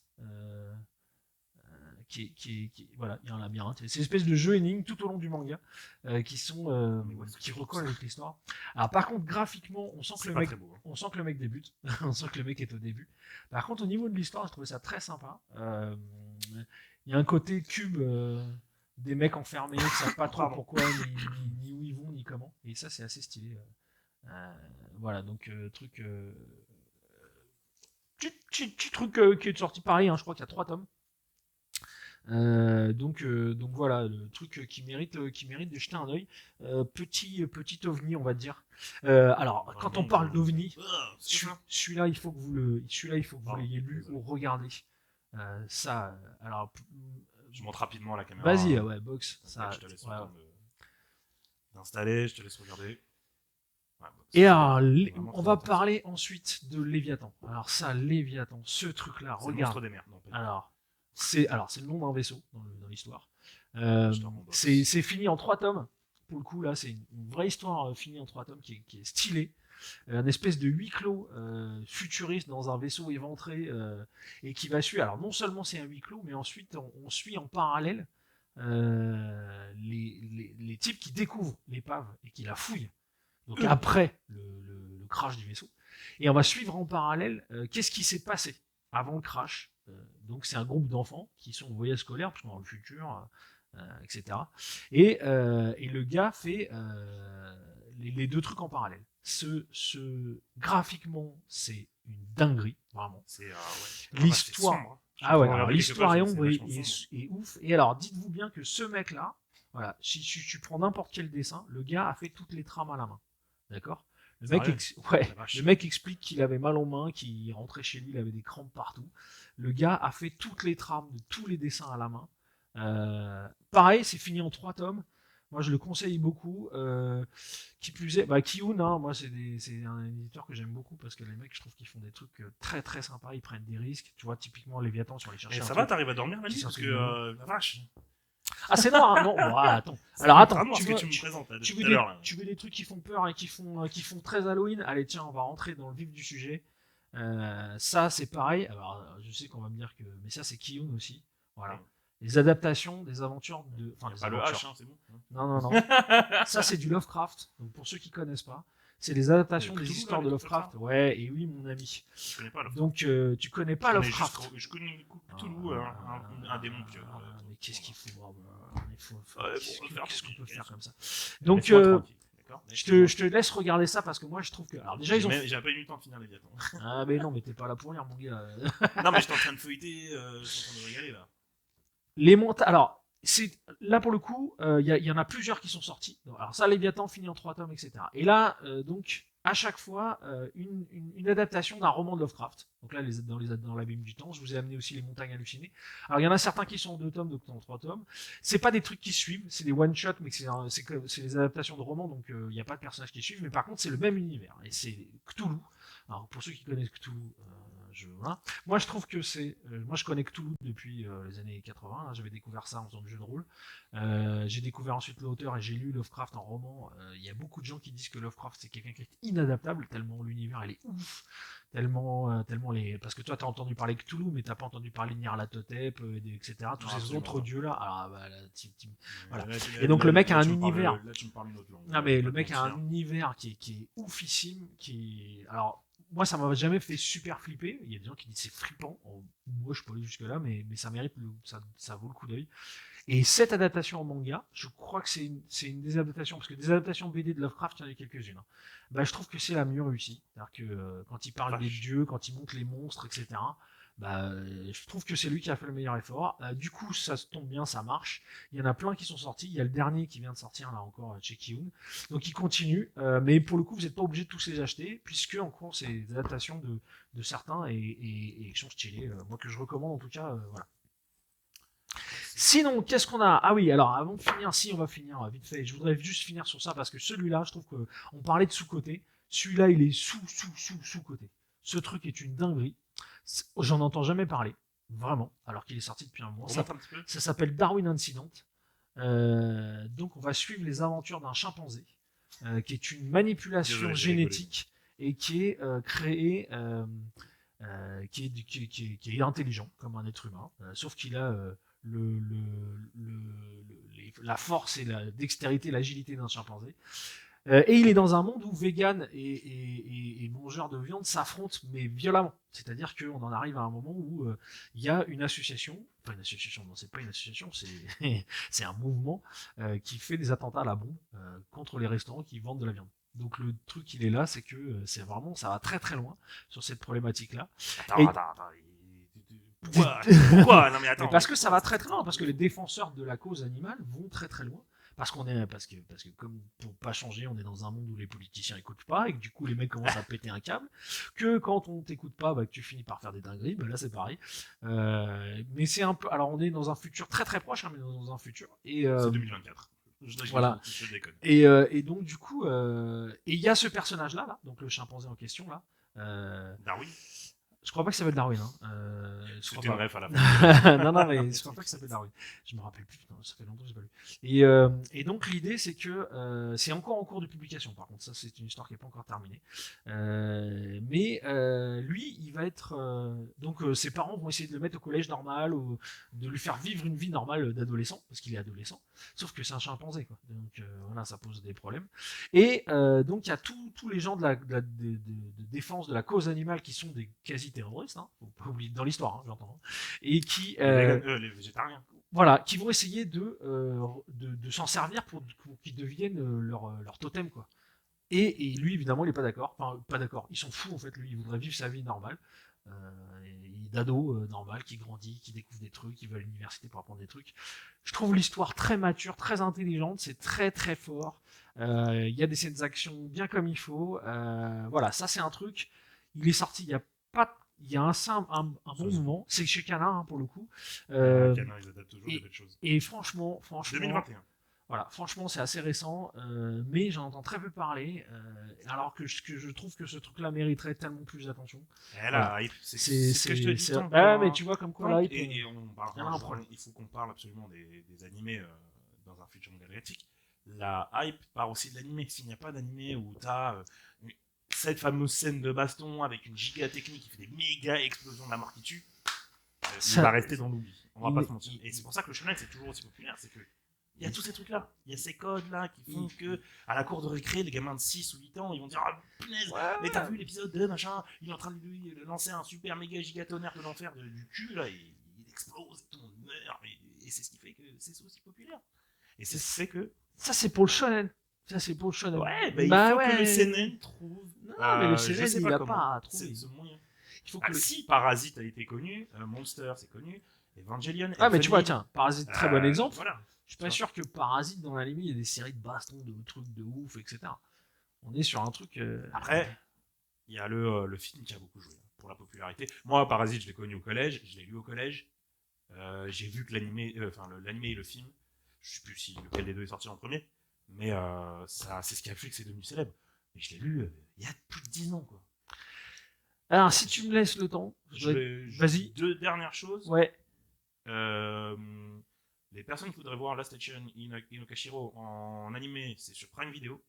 L'Astéro Inuyashiki. Inuyashiki, pardon, excuse-moi. Et Gurren Lagann, j'ai connu parce que c'est passé sur France 4. Il faudra aussi qu'on fasse un dossier sur les chaînes de télévision en France.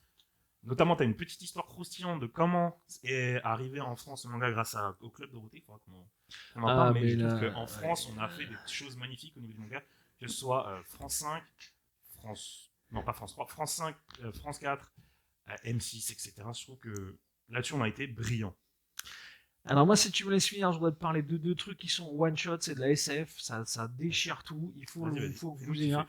Il y en a un premier, donc c'est des one-shots, hein, j'en ai qu'un exemplaire, là. Il y a Dédale, donc je vous le montre là, parce que ça suit pas à la prod. Oh, excuse-moi, pardon. J'étais en train de voir parce que ma caméra est en train de freeze en fait. Donc Dédale, c'est un one-shot dans la version de luxe, là, comme vous le voyez. L'histoire de 2 jeunes filles qui se retrouvent prisonnières d'un dédale, d'un labyrinthe. Mais on sait pas trop, et puis ça a l'air de bouger. Enfin, l'histoire est assez stylée, c'est de la SF parce qu'il va y avoir des extraterrestres à un moment. Là, je spoil un peu, mais bon, ça c'est pas très grave. Et pour le coup, ça c'était en un one shot. L'histoire elle est ouf. Le personnage central qui est une jeune fille, il est très intéressant parce qu'il sort des sentiers battus. En gros, c'est une meuf qui est passionnée de jeux vidéo, mais qui est passionnée pour un truc dans les jeux vidéo, c'est les coins qui bug.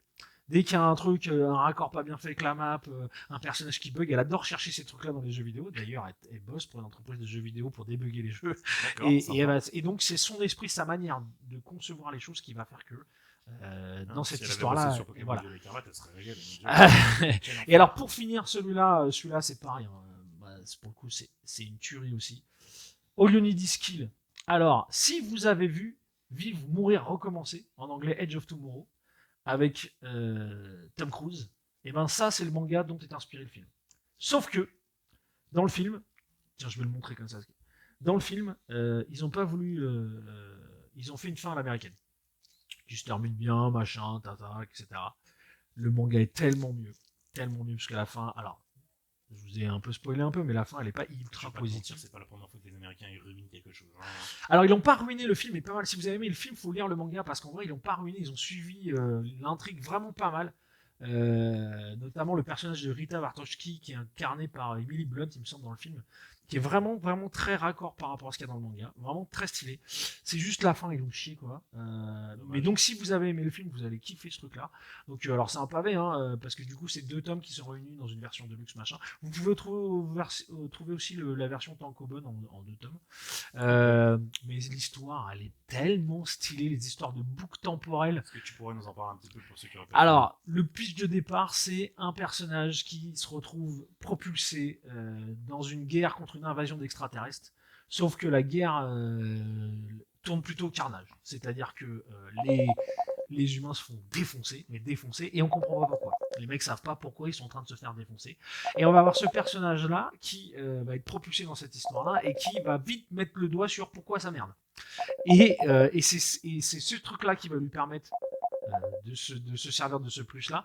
Mais du coup, il y a une histoire de boucle temporelle dans ce manga-là qui est ultra bien foutu. Alors, je sais pas si vous avez vu Edge of Tomorrow, mais justement, c'est ce qui faisait le truc dans Edge of Tomorrow, parce qu'ils ont réussi à réutiliser ce système-là et qu'effectivement, il y a des trucs non seulement très drôles, mais du point de vue de l'histoire, très très bien foutu. Voilà, il y a ce truc-là. Sauf que l'explication de pourquoi il y a une boucle temporelle et pourquoi il y en a plein, dans le manga, elle est très bien structurée et c'est ce qui va donner cette fin qui est ouf. Dans le film, ils ont été obligés de la dénaturer pour faire Hollywood, quoi. Et ça, c'est vraiment dommage parce que le film est stylé. Mais voilà. Donc, si vous avez été un petit peu, alors, on peut pas être déçu si on sait pas qu'il y a une autre fin. Parce qu'en vrai, ça se tient bien. Mais si vous avez aimé Edge of Tomorrow, essayez-moi ce truc-là. Regardez-moi ce manga-là. En plus, encore une fois, il est fini. L'histoire, elle tient toute seule. Ça, c'est le temps d'un week-end ou d'une soirée. Là, vous pouvez lire ça. Que ce soit en version de luxe ou en version normale. Vous allez kiffer. Voilà, vous allez kiffer. C'est de la bonne ESF bien grosse comme il faut. Voilà, j'en avais d'autres à vous montrer, mais on va s'arrêter là parce que, en vrai, c'est déjà pas mal. Tu trouves? Alors, vas-y. Vas-y.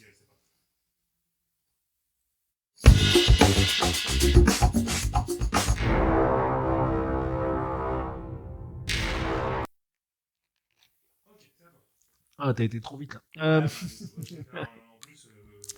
Alors, c'est pas tant un quiz au sens question-réponse, c'est encore une fois adapté sur les choses que j'ai pu entendre. Tiens d'ailleurs, si j'en profite, si vous êtes fan de manga, il faut que vous vous renseigniez sur ce truc-là. C'est une revue française, qui s'appelle Atome, qui retrace, qui reprend régulièrement des interviews de mangaka. Alors là, pour le coup, ça c'est vachement intéressant parce qu'en gros, vous avez donc on prend un mangaka et on l'interview, on lui pose plein de questions pour savoir comment il fait, pourquoi, etc. Et ça, c'est vachement intéressant parce qu'on a beaucoup de questions sur. Moi, j'entends beaucoup de gens parler sur ouais, tel mangaka fait ci, fait ça, machin, nanana. Et bah, souvent, tu te rends compte que bah non, pas vraiment. Je reprends une anecdote, hein, celle de Ranma 1,5. Où il y a beaucoup de gens qui ont dit waouh, c'est trop bien Ranma 1,5, on parle de genre, ce garçon qui se transforme en jeune fille, ah ouais, on va enfin parler d'homosexualité, de genre, etc. Quand tu parles à la meuf, c'est une autrice hein, qui a écrit Ranma 1,5, la meuf te dit ah mais jamais de la vie. En vrai, jamais de la vie. C'est juste que c'est trop marrant. C'est juste que on va prendre un mec qui est un champion d'arts martiaux, qui donc sur son allonge, sur sa force, il est très sûr de lui, et on va le transformer en meuf, et on va voir que c'est très drôle. Et c'est juste ça. Et la meuf dit textuellement, elle dit non, je comprends bien que ça vous dépasse, mais moi, c'était juste marrant. Je voulais juste faire ça pour me marrer. Les histoires de genre et machin. Exactement. Et donc, et donc là, pour le coup, vous avez, avec la revue Atome, il y en a plein, hein. Moi je vous les conseille, on peut trouver des anciens numéros d'occasion. En plus, c'est ça qui est chouette, c'est que ça vieillit pas. Vous trouvez un ancien numéro d'Atome, s'il y a un auteur que vous kiffez, dont il y a une interview à l'intérieur, bah, vous allez trouver de quoi manger et de quoi lire. C'est assez cool, et ça se retrouve. Donc voilà, alors ils font des trucs, j'ai vu qu'ils avaient fait un numéro sur les mangas érotiques et pornographiques. Bon, faut vendre du papier, on est d'accord, hein. Mais bon, il y a d'autres numéros qui sont plus intéressants. Et donc voilà, et au travers de ces trucs-là, est-ce que tu sais pourquoi, parce que ça on en entend souvent parler, est-ce que tu connais une histoire originale qui fait que dans les mangas, beaucoup, très souvent, on retrouve des personnages avec des grands yeux. Quand je dis des grands yeux, très disproportionnés, c'est en général, les yeux couvrent les 2 tiers du visage d'un personnage. Est-ce que tu sais d'où ça vient? Moi, j'aurais tendance à dire c'est pour mieux marquer les expressions. C'est quelque chose qu'ils n'ont pas au Japon. C'est-à-dire qu'il y a ce truc, je sais plus comment ça s'appelle. Il y a un épiphénomène qui fait qu'ils veulent absolument ressembler aux gens qui sont européens. Est-ce que c'est ça un truc là-dedans? Alors ça, c'est justement de ça dont je voulais parler. Ça, c'est une surinterprétation, et pas du tout. Pas du tout. Ils veulent pas ressembler aux Européens et ils s'en battent les steaks, mais vraiment. Hein. Encore une fois. Oui, oui, maintenant, récemment. Mais quand le manga a commencé à être dessiné, parce que je te rappelle que les grands yeux, ça commence bien avant que la France s'intéresse au manga, hein, d'accord. Donc, c'est pas du tout ça. Et d'ailleurs, quand tu regardes Otomo, par exemple, qui dessine Akira, Si tu t'enlèves cette barrière-là, tu te dis, ah ouais, en vrai, ils ont des types japonais, les personnages. Et moi, je me suis fait cette réflexion après coup, c'est pour ça que je te dis ça, c'est parce que quand j'ai lu Akira la première fois, en plus, moi j'ai lu la première version qui était adaptée en France par Glénat était la version colorisée par les Américains. Et donc, moi, je découvrais un manga en couleur qui n'aurait pas dû être en couleur, en vrai. Alors, par contre, les Américains, sur cette œuvre-là, avaient fait un boulot de ouf sur la couleur, qui était, moi, que je trouve intéressant. Et donc, Akira était incroyable. Et effectivement, je me suis fait cette réflexion. Je me suis dit, c'est un manga qui vient du Japon et les personnages ont l'air tous occidentaux. Et quand j'ai eu le pourquoi du comment, quand je relis Akira, je me dis, bah non, en fait, Lady Yamagato, même Akira, même Kaneda, ils ont l'air japonais. Vraiment. C'est juste. Voilà, exactement. Donc ça vient pas de là. Ça vient pas de ce truc-là. Par contre, ce que tu as dit, ça c'est juste. Il y avait cette idée de faire passer des émotions. Et c'est ça la justification première. En fait, il faut bien comprendre qu'on met le doigt là sur un phénomène que peu de gens comprennent. Le type qui a inspiré 98% du manga, même à l'heure actuelle, Osamu Tezuka, c'est lui. C'est pas pour rien qu'au Japon, il est considéré comme le père du manga. Non, mais c'est quand même ouf. Ça veut dire que ce type. Bah, t'es un. Non, non, non, vas-y. Bah, si tu me coupes pas, je m'arrête plus. Osamu Tezuka, c'est vraiment le mec qui a inspiré 98%. C'est-à-dire que quand tu. Et c'est pour ça. Et je vous dis pas ça dans le vent. Hein. Lisez Atom, lisez les auteurs les interviews des auteurs de manga. Il y en a 5 sur 6 qui disent moi je m'inspire de Osamu Tezuka. Et ce mec-là est tellement énorme que quand les mecs te disent qu'ils se sont inspirés de Osamu Tezuka, le gars te dit oui, mais moi je me suis inspiré de Osamu Tezuka qui a écrit ça. Parce que le gars a écrit un nombre incalculable d'œuvres et que surtout, il a fait des trucs très très différents. Il a fait de la SF, il a fait du shoujo, il a tout fait ce mec. Des récits historiques, hein, on en parlait la dernière fois. Et donc le truc c'est que ce mec-là a inspiré un nombre incalculable d'auteurs de manga, et dont certains qui ont repris ses codes. Et lui, il dessine avec des grands yeux, tout le temps. Systématiquement, tous ces personnages ont des grands yeux. Et quand il a été interrogé sur ça, il a expliqué qu'il cherchait un moyen de faire passer les émotions. Et que ce meilleur moyen qu'il ait trouvé de faire passer les émotions, c'était de reprendre les codes qu'il avait vus dans Bambi. Donc le mec s'est inspiré de Disney. Ouais, le mec s'est inspiré de Disney. Donc, si on devrait expliquer tout du début à la fin, si dans les mangas il y a des grands yeux, c'est à cause de Disney. Et ça, c'est parce que, encore une fois. Ah ben voilà. Donc, je vous dis, il y a ces deux phénomènes. Premier phénomène, c'est Tezuka qui cherche à retranscrire l'émotion des personnages de manière claire, rapide, simple et graphiquement économique. C'est-à-dire qu'il voulait transmettre cette émotion très vite et de manière très claire. Et il trouve cet exemple des yeux de Bambi dans Walt Disney, il se dit putain c'est mortel, c'est ça qu'il faut. Et ça c'est pas moi qui l'invente, encore une fois c'est lui qui l'a dit dans les interviews. Ouais.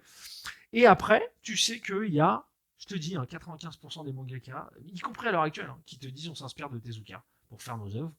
Et c'est pour ça qu'il y en a plein qui ont repris. Alors heureusement qu'il y a des mangaka qui ne se sont pas inspirés de la charte graphique de Tezuka, mais qui ont repris juste ses œuvres, etc. Tu vois, typiquement Otomo, Katsuhiro Otomo, il va pas reprendre graphiquement Tezuka. Par contre, sur la découpe des histoires, sur l'enchaînement, lui, tu peux dire que c'est un fils de Tezuka. Mais sur ce plan-là.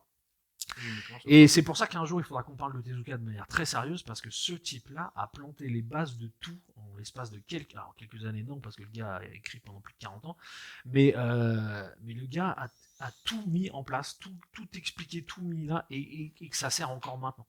Donc ce truc est ouf. C'est passionnant. Voilà. On passe à la deuxième ou t'en as une autre Non, moi ça sera tout pour aujourd'hui, mais j'en ai une pour la prochaine si ça vous a plu. Je vais te dire que c'est déjà pas mal, on arrive à la fin, donc ça fait plaisir ce deuxième épisode. Je trouve qu'on a abordé pas mal de choses. Ouais, écoute, moi j'ai kiffé. En vrai, moi ça m'a fait plaisir. Je sais pas ce que vous en pensez. Alors, je suis d'accord avec ce que tu as dit. Il y a la pub. Salut J. Kivisus. C'est bien savoir ça. Ça permet de faire des pauses. D'ailleurs, au passage, je m'aperçois qu'il s'était encore un peu dévissé. J'espère qu'on entendra correctement. Je verrai au retour. Du coup, ça, c'est un truc qu'on n'a pas pris en compte, c'est de se mettre un retour pour savoir quand les pubs arriveraient. Ouais, parce que pour le coup, là, on n'a pas fait gaffe. On s'est fait couper les pubs non-stop. Bon, ok. C'est où ça? C'est pas grave, c'est le jeu, hein, ma pauvre Lucette. Tu peux en refaire la découpe après, non? Oui. Non, mais elles y sont pas. Hein, quand... Ah, dans le replay, dans le replay, il n'y a pas les pubs. Par contre, il faudra que tu coupes ce moment où on parle pour dire de la merde, alors qu'il y a une pub. On est d'accord ou pas? De toute façon, on voit que ma tête. C'est grave. Du coup, c'est fini la pub ou plus? Je suis à l'arrivée à la fin. Ah ouais, désolé. Si t'es pas sur le Discord, je t'invite à y être. On mettra quand tu auras les notifs. Et tu sauras quand est-ce que Mangalactique 3 aura lieu. De toute façon, c'est pas pour tout de suite. Hein. Ça, c'est toi qui vois, ça, c'est vous qui C'est toi dites. qui vois. Moi, Toi, mon t'en as pas du Galactic tout, 3, hein. moi, je suis chaud. Mon Galactic 3, je suis chaud. Et puis, j'en ai Moi pas. aussi. Qu'est-ce qu'il y a Ouais, carrément. Et puis trouver ce troisième sujet. Si vous avez des idées, n'hésitez pas à les balancer dans le Discord, dans les commentaires du replay. Moi, je pense qu'on va s'intéresser à. Il est temps qu'on tourne la page du shonen, qu'on vient largement de Bon, couvrir. on a fait surtout du CNN, en vrai. Ouais, On a fait on a ce fait des truc-là. chi, quoi. Non, je Ouais. Mais en vrai, oui, je suis assez d'accord. Il y a eu beaucoup de retours sur la forme. Alors, je suis d'accord, hein, il va falloir qu'on bosse, qu'on mette un petit fond classique, bien comme il Bien faut. sûr. Mais sur le contenu, moi, ça m'intéresse. C'est pas parce que je suis passionné que j'ai forcément raison. Il y a peut-être des problématiques qui vous intéressent qu'on pourrait développer. Moi, ça m'intéresse d'aller dans des sujets que je connais pas forcément. Hein. D'ailleurs, je suis chaud là pour ton truc de comics là, moi. Quand tu veux, où tu veux. Ouais, Et puis, par contre, ouais, le truc qui est là, c'est que moi, j'ai mes a priori et mes trucs sur le manga, je connais pas mal de choses, mais si vous avez des problématiques, ou même une question, ça peut partir d'une question, c'est-à-dire de se dire, tiens, c'est bizarre ça, il y a tout le temps ça, là, la question qu'on avait au départ, c'est pourquoi les shonen ça dure toujours aussi longtemps, bah vous avez votre réponse maintenant. Oui, dans le premier épisode. Voilà. Je vous invite à regarder sur Omega Lena Replay sur YouTube. Je mettrai pas du tout. Faites point d'exclamation. Dans le chat, faites point. Ouais, grave, auto-promo de ouf. Faites point d'exclamation YouTube. Normalement, la chaîne YouTube s'affiche et vous aurez le replay de la première, puis plus tard de la seconde émission. Je m'en occuperai aussi vite que ça. Je suis en vacances, donc je vais faire que j'aurai que ça. Allez, vas-y. Le son, j'espère que ça a été, parce qu'on a galéré. En vrai, ça fait 4 heures qu'on est en train de préparer le plateau, on est en train de tout faire. Alors, entre les piles et les branchements. Oui, parce qu'il y a eu les tests. Donc là, j'ai aperçu qu'à des moments, il y avait mon. On verra. Pas bien branché. On va améliorer tout ça. En tout cas, si vous êtes à l'écoute, ouais, on va améliorer tout ça. Mais je vous le dis, hein, sur le contenu, n'hésitez pas. Moi, je viens avec mes idées, avec mes trucs. Il y a la moitié dont je vous ai pas parlé là. Mais n'hésitez pas à poser des questions sur pourquoi il y a ci, pourquoi ça, machin. Pourquoi les jeux de manga sont aussi catastrophiques. Les quoi? Pourquoi les jeux vidéo en manga. Non, les mangas en jeux vidéo, c'est aussi catastrophique. Trois quarts du temps. Ouais, bah et là, il bégaye. Regardez sa tête, là, il bégaye. Voilà, il y a énormément de choses à dire, énormément de choses à développer. Encore une fois, on a une chance hein, en France, on est les deuxièmes consommateurs de manga derrière le Japon. Alors, encore une fois, ça, je dis ça, chaque fois que je dis ça, je me dis, ça va pas durer parce que les Américains viennent de découvrir que le Japon faisait de la bande dessinée. Ils connaissent un peu quand même. Non, quand je dis viennent de découvrir, et ça vient de sortir de manière publique, c'est-à-dire qu'il y a tout d'un coup des gens qui se disent oh, ça existe, donc c'est pas juste les. Il n'y a pas que Dragon Ball. Non mais voilà, il n'y a pas que des fans de voilà. Donc il y a des chances pour que les États-Unis dans les 10-15 prochaines années passent devant nous parce que ils sont un peu plus nombreux que nous. Donc voilà, mais en attendant, on a cette chance-là. On a énormément d'œuvres qui sont traduites. On a énormément d'éditeurs français qui font des trucs. Je vous parlais de Kiun, mais il y en a tellement d'autres. Doki Doki, Kana, etc. Il y en a des mecs qui font vraiment des trucs intéressants. Même les anciens, hein, les vieux de la vie, hein, Glénat, hein, qui a été un des premiers à publier des mangas en France. Tout ça fait que on a des trucs très intéressants. On peut se permettre d'aller lire des trucs qui font du bien à lire, hein, parce que faut pas se mentir, c'est le but du jeu. Hein. C'est un bon moment à découvrir des trucs, se faire surprendre. Voilà. Exactement. Et j'ai même envie que tu nous racontes cette histoire que tu m'as raconté à moi en perso. De la manière dont c'est arrivé au Club Dorothée les animés, ça c'est passionnant, on se le garde pour plus tard. Et évidemment, je pense que le Manga Galactique 3, moi j'ai envie de parler un peu d'animé. Tu le sais, tu l'as senti, je pense que ça fait 2 émissions, j'arrête pas d'en parler. Fais-toi plaisir. Pourquoi on aime autant les animés Qu'est-ce qui fait que l'animé a plus de succès que le manga, etc. Ces derniers temps, il y a beaucoup moins de gens qui lisent, plutôt qui regardent l'animé. Ça serait. Alors, la grande différence. Enfin, tout un tas de trucs, quoi. Il y a de quoi argumenter. Ça serait intéressant à confronter cette idée-là et dans les chiffres. C'est-à-dire que faut pas oublier qu'on est quand même de très très gros consommateurs de manga papier. Évidemment. Donc il y a énormément de mangas qui sont. Et puis c'est pas pour rien. Hein, il y a des éditeurs qui viennent d'apparaître encore sur le marché français là, avec déjà un catalogue bien rempli. Et alors que dans d'autres secteurs, tu as des éditeurs qui ferment. Donc il se passe un truc. On en vend du papier. Et ça serait. Et alors par contre, ça va être difficilement comparable parce que les animés, notamment, il y en a certains qui sont diffusés sur les flux de streaming. Et là, les boîtes comme Netflix et Amazon ne donnent pas les chiffres des gens qui regardent. Voilà. Donc ça va être compliqué, mais je pense qu'on serait. Si on pouvait faire une vraie comparaison, on serait très surpris de se rendre compte que il y a encore je beaucoup de pense gens aussi. qui lisent. Il y a encore beaucoup de gens qui lisent. Il y a Oui. effectivement beaucoup de gens qui regardent. Il serait très intéressant, mais ça va être très compliqué de trouver les chiffres. On va essayer de regarder ça. Je vais Ouais, essayer de puis qu'on trouver mette ça. ça en De live. savoir quelle est la proportion de gens qui lisent et qui regardent. Parce que je pense qu'il y a les deux. Est-ce qu'il y a des gens qui regardent exclusivement et qui lisent pas de manga? Ça, c'est une vraie question. Enfin, Ouais, on peut c'est un creuser truc ça. intéressant, il faudra creuser On ça. va De toute façon, faire on a le temps, un numéro animé versus manga. Ça va. un numéro spécial. Il va y avoir du sang sur les murs. Ah, je pense aussi. Et puis, on attend toujours Titi Bin. Non, je déconne. Allez, c'était la petite pique. Je pense que ça va être le petit fil rouge Ça, de c'est tous les cadeau. membres galactiques jusqu'à ce qu'on l'ait Ça, c'est cadeau. sur le plateau. Il faut, ouais, histoire qu'on se retrouve à un peu plus que deux, qu'on puisse faire des trucs un peu sympas. Est-ce que c'est un appel d'offres? Je te laisse l'entière responsabilité de cette déclaration. Exactement. Non, mais écoute, moi, tant qu'on est plus on est de fous, plus on rit. Alors, c'est-à-dire, Ouais. voilà. Et même au j'espère Japon, que- ils disent que plus on est de fous, moins il y a de riz. Mais bon, ça, voilà, c'était C'est- la blague ouais. des vieux. Allez, on va se terminer là-dessus. Écoute, merci à toi, Darius. J'ai oublié de mettre dans le deck la scène de fin. Oh la loose. Technique. Donc du coup, on n'a pas le générique de fin. T'inquiète, je vais te mettre sur toi et puis tu vas nous proposer un dernier. Non, je déconne. Je vais me mettre sur toi et puis je vais lancer la conclusion manuellement. Merci à toutes et à tous de nous avoir suivis, évidemment. La rediff arrive très vite. À bientôt pour mon Galactique. Darius.